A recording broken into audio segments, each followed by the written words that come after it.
I caught my husband at a hotel with my female boss. They had no idea I would destroy both of their lives.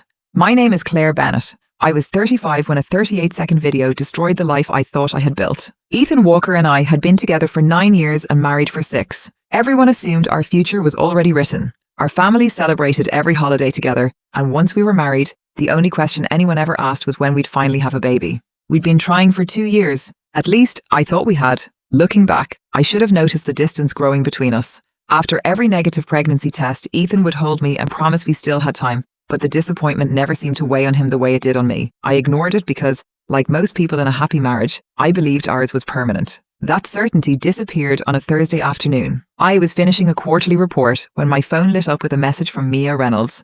We'd been best friends since college, and she wasn't the kind of person to exaggerate or spread gossip. If she said something was serious, it usually was. "Claire, I have a video you need to see." "What kind of video?" There was a long pause before she replied. "It's about Ethan." A knot formed in my stomach. "What happened?" "Call me if you can. If not, I'll send it. But prepare yourself." Instead of calling, I typed 2 words. "Send it." The video arrived seconds later. It lasted only 38 seconds, but that was more than enough. Ethan walked through the entrance beside a woman. The woman beside him was Vanessa Carter, my boss. She was the regional director who had promoted me twice, joined us for company dinners, and once told me how lucky I was to have such a supportive husband. She laughed at something Ethan said as they crossed the lobby together. He leaned closer to her. She rested a hand against his chest, and his hand settled naturally at the small of her back as they headed for the elevators. When the doors opened, they stepped inside without looking around, exchanging the kind of quiet, familiar smile that only exists between 2 people who know exactly what they're doing. I replayed it again and again. By the 4th viewing, I wasn't watching their faces anymore. My attention kept drifting to the grey jacket I'd given Ethan for his birthday and the leather overnight bag Vanessa carried on nearly every business trip. Neither of them glanced around the lobby or seemed worried about being recognized. They moved with the relaxed confidence of 2 people who believed they had nothing to hide because no one would ever question them. I called Mia immediately. "Where did you get this?" "My cousin works at the hotel's front desk. She recognized Ethan from the anniversary photos you've posted online." Did she know who Vanessa was? No, she only knew he wasn't checking in with his wife. A knot settled in my chest. Did she actually see them check in together? There was a long pause before Mia answered. Yes, they booked 1 room for the night. The office carried on around me. Phones rang, keyboards clicked, people talked outside my glass wall, but every sound felt distant. When did this happen? Last night. Hearing last night knocked the air out of me. The night before, Ethan had texted to say he was having dinner with an old friend and might be home late. He slipped into bed just after midnight, kissed my shoulder when I asked how the evening had gone, and smiled as he said, "Nothing exciting." I opened the video again. This time I wasn't just seeing a hotel lobby. I was watching every excuse, every late meeting, every business trip, every compliment Vanessa had ever paid Ethan, and every casual question he'd asked about her fall into place. In 38 seconds, 9 years of memories rearranged themselves into something I no longer recognized. "How long have you been holding on to this?" I asked. "Since last night. I didn't know how to tell you." "Hey, you did the right thing." She hesitated before asking, "What are you going to do?" Vanessa was standing across the floor speaking with 2 department managers, looking exactly as she always had, calm, polished, and completely in control.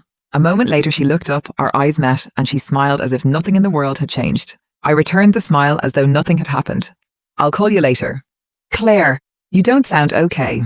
"I'm not, but I know what I need to do now." After ending the call, I sat quietly for less than a minute. I've never been the kind of person who screams or throws things when life falls apart. Planning has always been my way of surviving it. I emailed the video to our HR director with a formal request for an immediate investigation, explaining that my direct supervisor was involved with my husband and that the relationship created an obvious conflict of interest affecting my position, evaluations, and career. Once I'd read the email twice, I hit send without a second thought. Next, I forwarded the same video to Ethan's parents. Robert and Diane Walker cared about one thing above all else, the family's reputation. They had never been especially affectionate toward me, but they believed in loyalty, marriage, and appearances. My message was only 1 sentence. "I thought you should see this before I meet with my attorney tomorrow." I didn't need to accuse Ethan. The video already had. After 6 years of marriage, every major part of our lives was legally tied together. Whatever happened next would be decided in legal documents, not emotional conversations. The receptionist booked me for 7 the next morning. With the email sent and the appointment confirmed, I went back to work. I finished my report, answered every email waiting in my inbox, and walked into Vanessa's afternoon meeting as if nothing had happened. She stood in front of the presentation discussing leadership, trust, and accountability with complete confidence. Halfway through, she looked at me and smiled.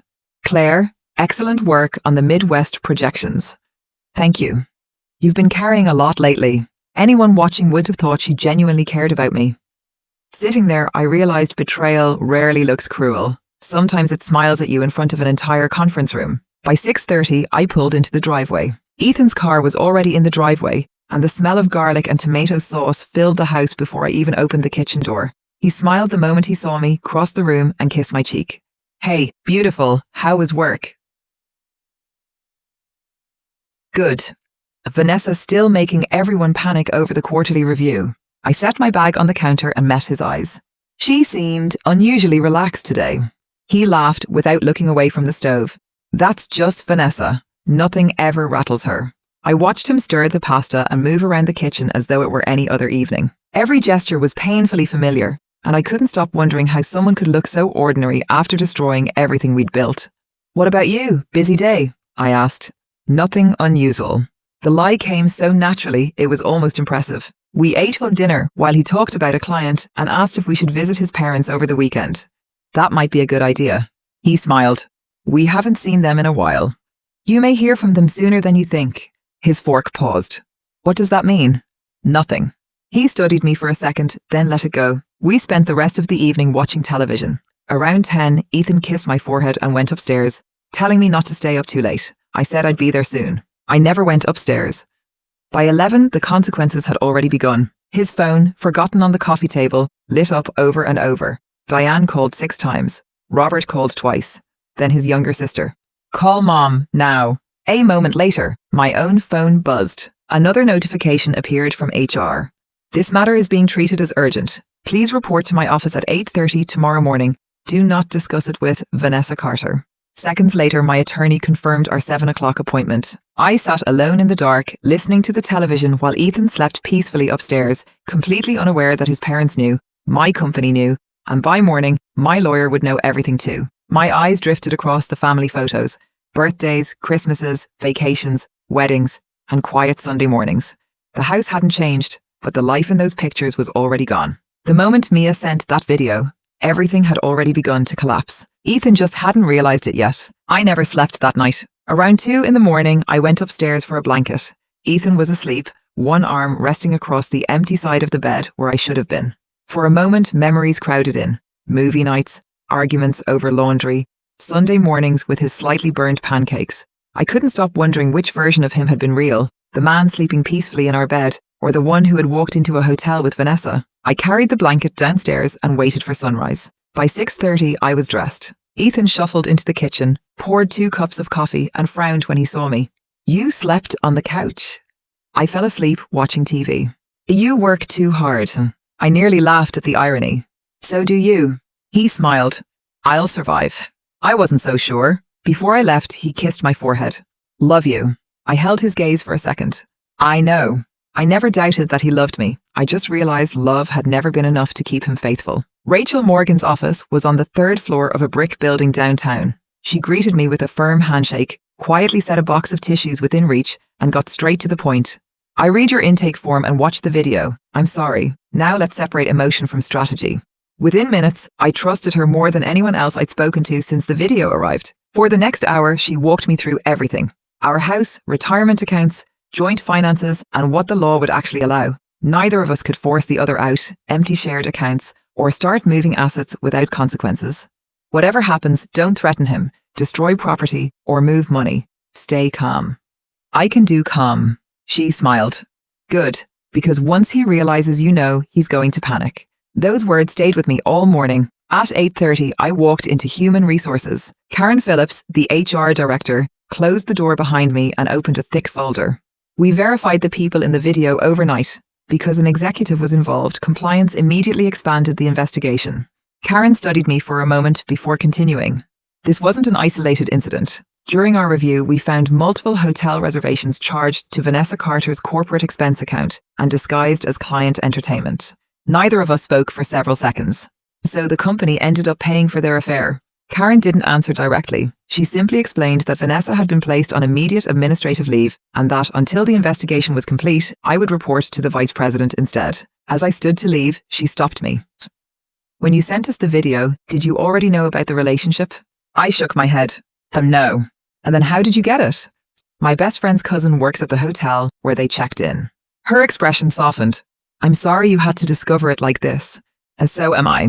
The elevator doors had barely closed behind me when my phone started vibrating. Ethan, my mom keeps calling. Do you know what's going on? I read the messages without feeling much of anything. After several seconds, I typed a single reply. You should answer. His next text arrived almost immediately. Seriously, what's happening? I answered just as briefly. Call your parents. I wasn't interested in arguing over text.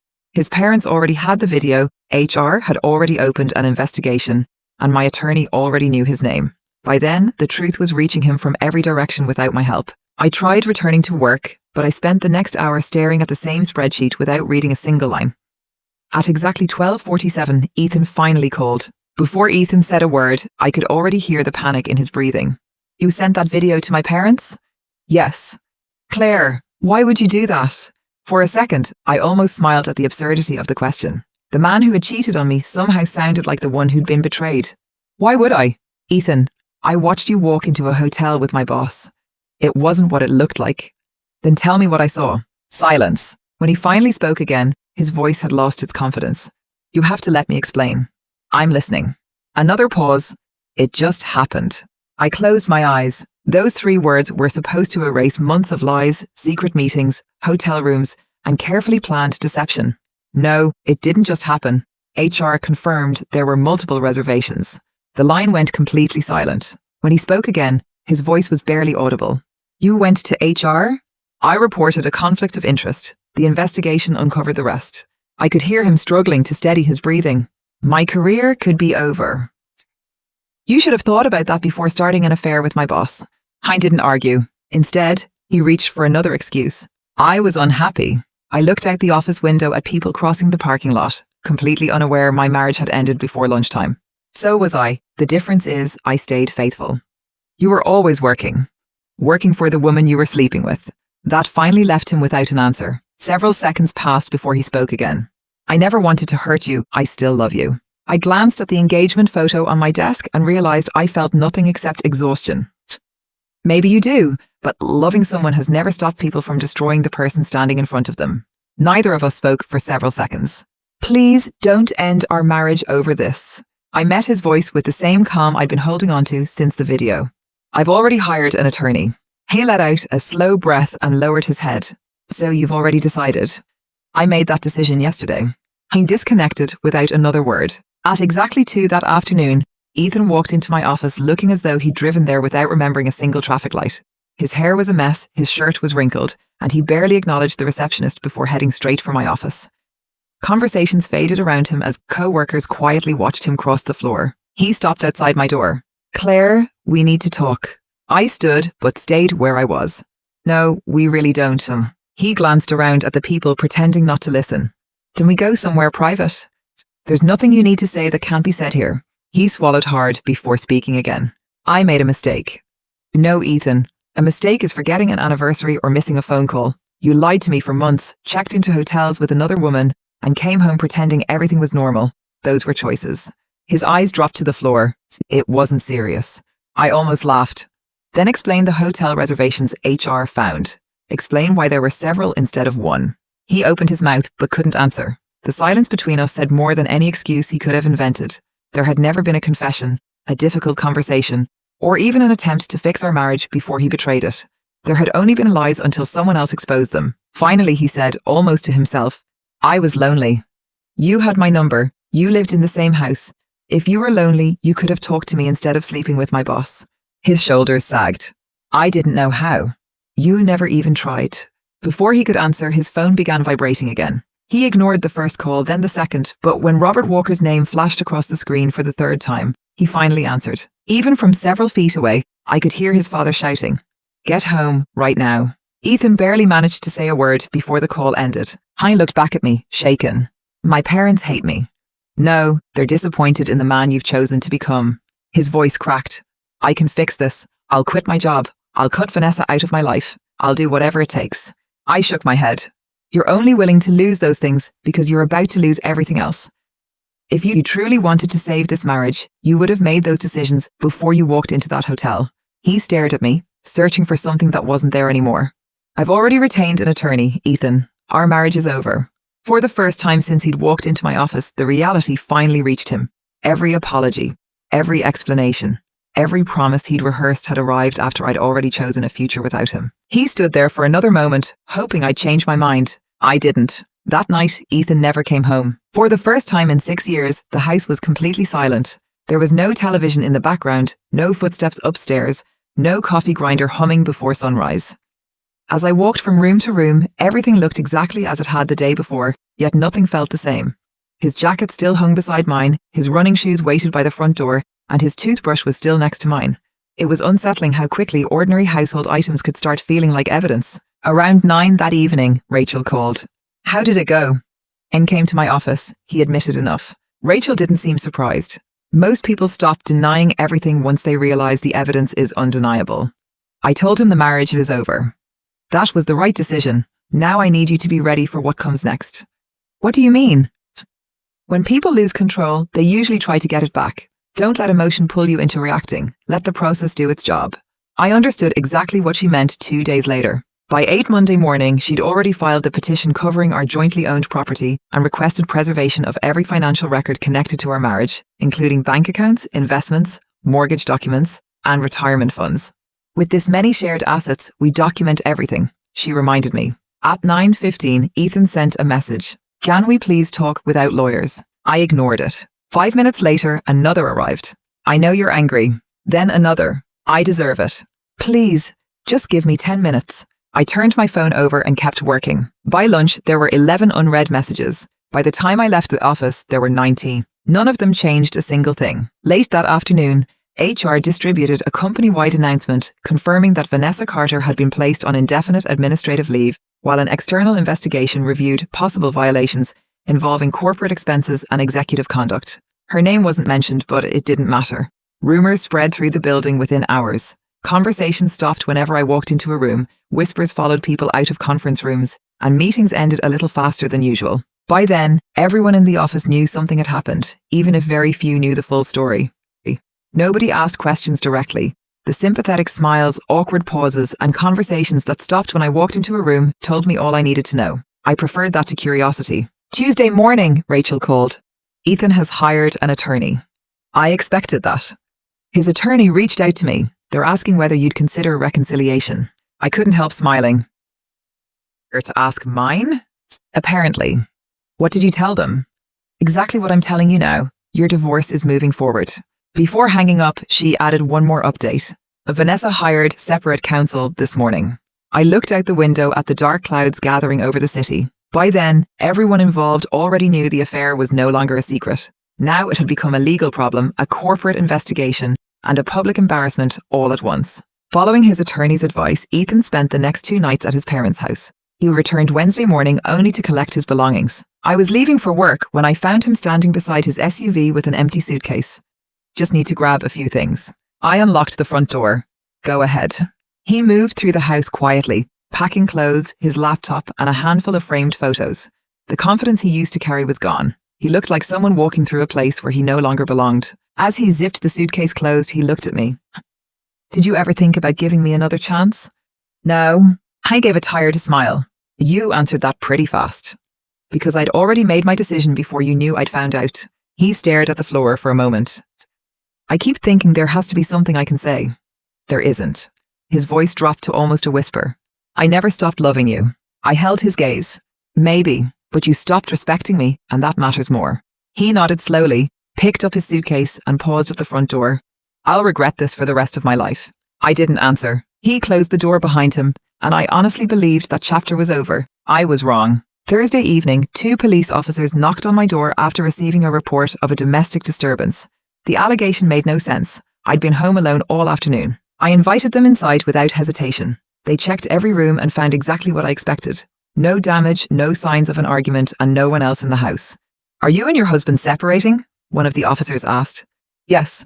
I exchanged a brief look with his partner before thanking me for my cooperation. The moment they left, I opened my Ring camera app and reviewed every recording from that afternoon. The footage showed an empty driveway, a quiet front porch, and no visitors at all. Whoever called the police hadn't reported a real incident. They had invented one. I forwarded the Ring recordings to Rachel, and she called less than 10 minutes later.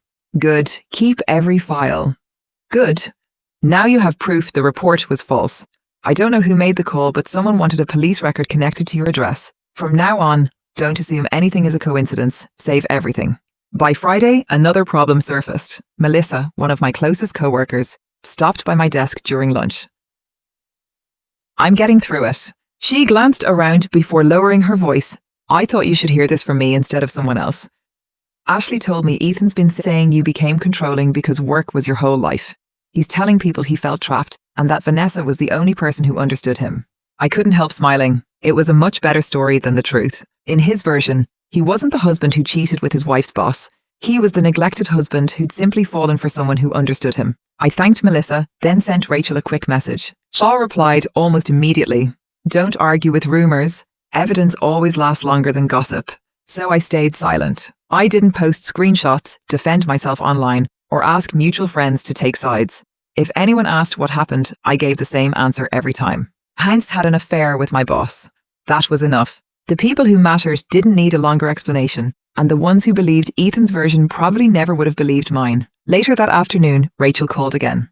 We're starting financial disclosure. I noticed several transfers from your joint account that don't match your normal spending. How much?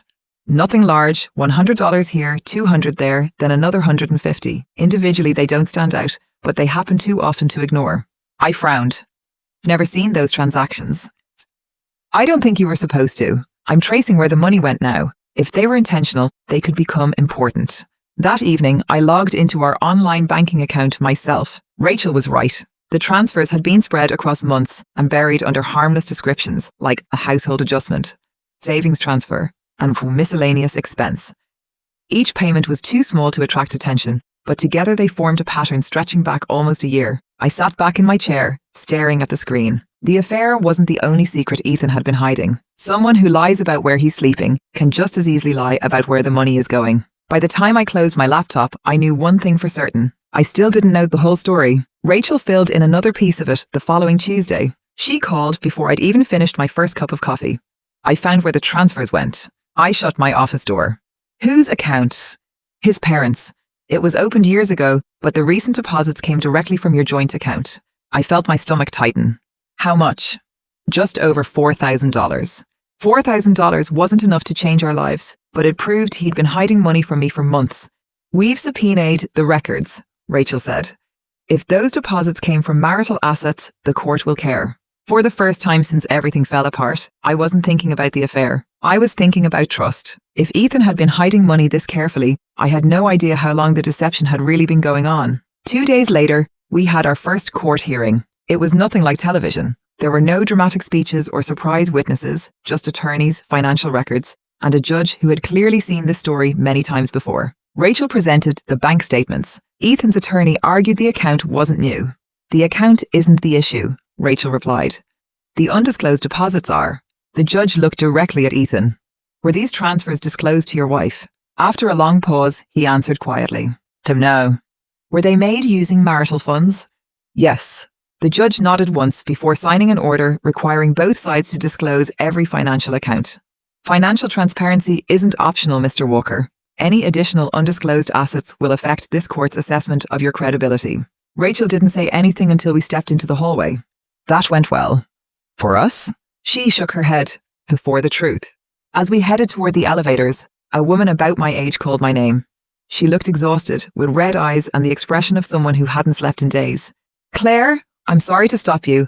I'm Julia Carter, Vanessa's older sister. The introduction caught me off guard. I'm sorry, she said quietly. I almost didn't come, but I felt you deserved to know something. This isn't the first time Vanessa has done this. 3 years ago, she had an affair with the partner of someone who worked for her. I warned her she was destroying people's lives, and she promised she'd changed. I believed her. I was wrong. Rachel stayed silent while I tried to process what I'd just heard. Until that moment, I'd been looking at Ethan as a man who made one devastating decision. Julia's story forced me to see something else. Vanessa wasn't caught in a single reckless affair. She had a history of crossing the same line. That didn't excuse Ethan's choices, but it explained why she had looked so comfortable walking into that hotel. Julia reached into her purse and handed Rachel a business card. "If you need anything, I'll cooperate. I wish someone had warned me 3 years ago." She left before either of us could say anything else. Rachel slipped the card into her folder. "Patterns matter. Keep that." I tried to bury myself in work that afternoon, but security called a few hours later and asked me to come to the lobby. The reason became obvious the moment the elevator doors opened. Vanessa was standing near the reception desk, looking nothing like the confident executive who used to command every meeting. Her hair was hurriedly tied back, the makeup barely covered the dark circles beneath her eyes, and frustration replaced the confidence I'd always associated with her. She saw me immediately. "I only need 5 minutes." The security supervisor stepped between us. "Ma'am, you need to leave." I looked at Vanessa. "No." Her expression hardened. "You don't know the whole story. Ethan wasn't unhappy because of me. He was lonely. And had every opportunity to leave me before starting an affair. He chose not to." She took a step forward before security blocked her again. "I cared about him. So if that were true, you wouldn't have hidden the relationship." Her face tightened. "You destroyed my career." "No, you destroyed it yourself." The lobby had gone completely quiet. Employees pretended to stay busy, but everyone was listening. Vanessa looked around before lowering her voice. "I lost everything." "So did I. The difference is that I didn't choose it." When security asked her to leave again, she hesitated, pointed at me and said, "This isn't over." They escorted her outside without another word. I watched through the glass as she stood alone in the parking lot for a few seconds before finally driving away. That evening, Rachel called after HR forwarded her the incident report. "If Vanessa keeps contacting you, we can ask the court for a protective order." I hope it doesn't come to that. So do I. After we hung up, I sat alone in the living room, listening to a house that no longer sounded familiar. The silence felt different now, not peaceful, just empty, as though the life I'd spent years building had disappeared long before I realized it. My phone buzzed. It was Mia. "How are you holding up?" I looked around the room before replying. "Every day I discover another lie." Her answer came almost immediately.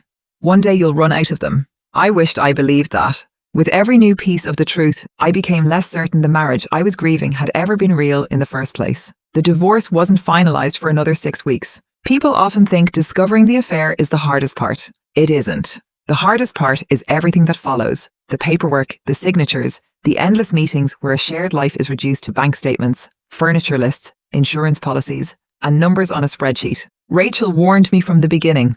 Most divorces stop being emotional. Eventually they become accounting. She was right. Every meeting felt like taking apart our marriage one document at a time. The house was settled first. Neither of us could afford to buy out the other, and neither wanted to spend years fighting over a place that no longer felt like home.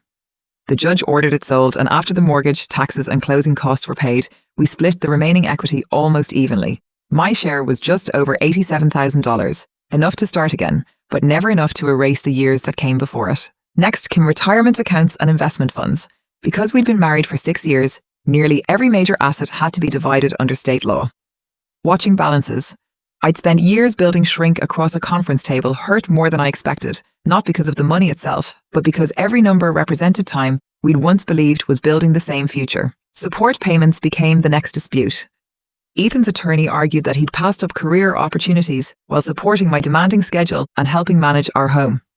Rachel challenged nearly every claim, and after hours of reviewing financial records, employment histories, and budgets, the court approved a settlement neither side celebrated. As we walked out, Rachel quietly said, "When neither person leaves happy, it's usually a fair agreement." I wasn't sure fairness had much to do with divorce anymore. Then we reached the only issue that truly broke me. Oliver, our 5-year-old golden retriever, had greeted me at the door almost every evening, slept beside the bed during thunderstorms, and somehow always knew when one of us was having a difficult day.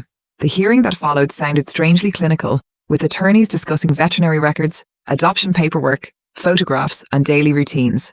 But anyone who's ever loved a dog knows they stop being a pet long before a courtroom calls them property. The evidence favored Ethan. He'd worked from home for the past 2 years, handled most veterinary appointments, fed Oliver every morning, and walked him during lunch breaks. After listening carefully, the judge awarded primary ownership to Ethan. I nodded because there was nothing else I could do. Rachel squeezed my arm beneath the table, but I held myself together until I reached my car.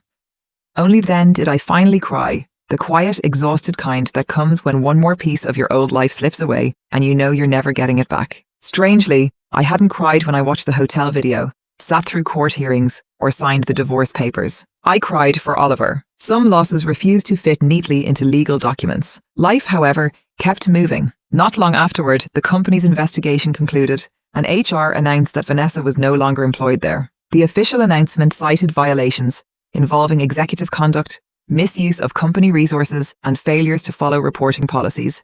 It never mentioned Vanessa by name, but it didn't have to. In our industry, news travelled faster than any official statement, and within weeks people were already saying she was interviewing elsewhere. Most companies passed. Executives can recover from poor business decisions, but ethical scandals tend to follow them for years. A few days later, Karen from HR stopped by my office. "I thought you should know something." "What happened?" The investigation uncovered several promotion recommendations that had been sitting untouched. I stared at Karen for a second. "Mine?" She nodded. "They were repeatedly delayed because promoting you would have moved you out of Vanessa's direct supervision. According to the investigation, she wanted to keep control of the projects connected to Ethan. She didn't need to explain any further." "I can't change what she did," Karen said, "but I can tell you those recommendations have finally been approved." A week later, I accepted the promotion I'd unknowingly been waiting for. The raise almost offset the support payments, and I couldn't ignore the irony. Vanessa had spent months holding back my career, only to delay it instead of stopping it. As for Ethan, people mentioned him less and less. Friends who still kept in touch said he rarely went anywhere except work, had started seeing a therapist, and had even sold his motorcycle. His parents hadn't abandoned him, but their relationship had changed. Robert reportedly told him something the whole family repeated afterward. Trust takes years to build and minutes to lose. Even Diane, who had defended him his entire life, no longer tried to excuse what he'd done. None of those updates made me feel better. Watching someone else suffer doesn't erase your own pain. Nearly 2 months after everything began, I drove through the neighborhood where Ethan and I had once planned to raise a family. For the longest time, I convinced myself I was mourning the end of our marriage. Standing there, I finally understood I wasn't grieving Ethan anymore. I was grieving the children we talked about, the nursery we never decorated, and the ordinary future I'd spent years believing would be ours. A new playground had just opened nearby, and parents pushed strollers while children raced across the grass without a care in the world. I stood there longer than I meant to, quietly saying goodbye to the life I'd imagined for years. For the first time, I realized I wasn't mourning Ethan or even our marriage. I was mourning the family we never had. Just then, my phone buzzed. Mia had sent me a picture of Oliver at the dog park, covered in mud with his tongue hanging out. Beneath it, she wrote, "As looks older." I smiled. Maybe we both do. I looked at the photo for another moment before locking my phone. People probably expected me to hate Ethan forever, but hatred takes energy, and by then I had none left. I was tired of lawyers, court filings, and replaying the same 38 seconds that had changed my life. More importantly, I realized I wasn't waiting for justice anymore. Justice had already taken its course. Vanessa lost the career she'd spent decades building. Ethan lost the marriage he once called home. I lost the life I'd believed we were creating together. The difference was that I was finally gaining something they couldn't take back. For the first time in months, peace felt stronger than anger. 3 months later, I moved into a small one-bedroom apartment across town. It was nothing like the house Ethan and I had shared, but every corner belonged to me. There were no memories waiting behind closed doors, no unanswered questions sitting across the dinner table, and for the first time in months, the silence felt comforting instead of lonely. Work slowly became enjoyable again. Without Vanessa overseeing every meeting, I found myself speaking with confidence, leading projects, and being recognized for my own ideas instead of constantly working in someone else's shadow. About a month after my promotion, Karen stopped by with my annual performance review. "You've settled in well. I've had good people around me." She smiled. "You earned this." Inside the folder, every category exceeded expectations. At the bottom, the vice president had handwritten a note. "Leadership isn't measured by how someone succeeds when life is easy. It's measured by how they carry themselves when everything falls apart." I read it twice before closing the folder. It didn't erase what I'd been through, but it reminded me I'd survived it. Therapy helped in a different way. At first, every session revolved around Ethan, the lies, the affair, and the hotel video. Over time, the conversation shifted. "What do you miss the most?" my therapist asked. I thought for a long moment. Not Ethan. I miss the woman I was before I questioned every memory. She smiled. "And she's still here. Otherwise, you would have chosen revenge instead of healing. You chose to tell the truth and keep moving." For the first time, I believed she might be right. One Friday evening, Mia showed up with pizza and groceries, and we spent hours laughing through the same terrible racing games we'd loved in college. At one point, she paused the game and quietly said, "If my cousin hadn't recognized Ethan at that hotel, you might never have known. She still feels guilty." I shook my head. Tell her she gave me the truth when I needed it most. As autumn settled in, life gradually became ordinary again, and I discovered that ordinary wasn't something to escape anymore. It was something to be grateful for. One Saturday morning, I wandered through a farmer's market surrounded by fresh flowers, coffee, laughing children, and elderly couples arguing over which peaches to buy. Nobody recognized me or knew anything about the affair, the courtroom, or the divorce. I was simply another woman buying groceries for the week, and that quiet anonymity felt strangely freeing. A few weeks later, I received a message from Julia. She told me Vanessa had moved away and thanked me for reporting the affair. "I stayed silent once," she wrote. "I wasn't going to stay silent twice." I wished her peace. She wished me the same. We never spoke again. By winter, the maple trees outside my apartment had lost their last leaves.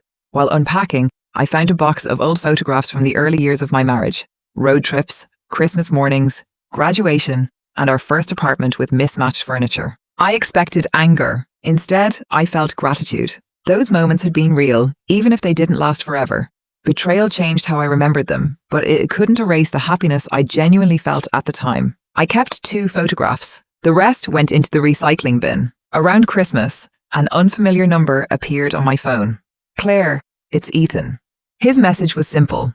"Therapy forced me to stop blaming my unhappiness. I cheated because I was selfish. You deserved honesty and I gave you lies. I don't expect forgiveness or even a reply. I only wanted you to know that I'm truly sorry." I read Ethan's message twice. A few months earlier, I would have picked apart every sentence, wondering what he really meant or whether there was another apology hidden between the lines. This time, I didn't. Whether every word was sincere or not no longer mattered. Nothing he could say would change what we'd become or the life we'd already left behind. I locked my phone without replying.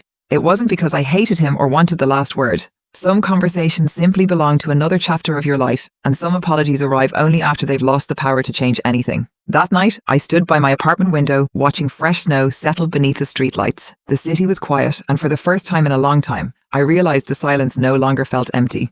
It felt peaceful. My mind drifted back to that 38-second hotel video.